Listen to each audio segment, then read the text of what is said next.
फक्त 2,000 रुपये टाकून 20,000चा प्रॉफिट येतो. हे बघून तुम्ही जर ऑप्शन बाईंग करत असाल तर 2 मिनिटं थांबून जा. सगळ्यात महत्त्वाचं, सेबी सांगते 90% लोक पैसे कमवत नाहीत मार्केटमधनं. का?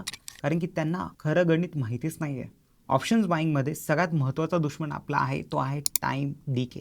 टाईम डिकेला थीटा डिके असं पण म्हणतात. थीटा हा आपला सगळ्यात मोठा दुश्मन आहे. सो मार्केटमध्ये तुम्ही ऑप्शन बाय केला आणि कित्येक वेळ मार्केटमध्ये तुमच्या फेवरमध्ये जरी मूव नाही आली ना, तरी तो ऑप्शनची प्राईस कमी होणार आहे. हे असं आहे की तुम्ही एक आईसचा क्यूब म्हणजे बर्फ उन्हात ठेवलाय आणि तो वितळतच राहणार आहे, कारण की तुम्ही टाईमच्या अगेन्स्ट ट्रेड करत आहात. तर ऑप्शन बाईंग करत असाल तर हे 3 नियम नक्की लक्षात ठेवा.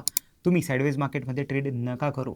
तुमच्या डायरेक्शनमध्ये मूव लगेचच आली पाहिजे, अदरवाईज स्टॉप लॉस लावून ठेवा नक्की. हे 3 नियम महत्त्वाचे लक्षात ठेवा ऑप्शन बाईंग करताना, आणि थीटाला विसरू नका. Investments in the securities market are subject to market risk. Read all the related documents carefully before investing.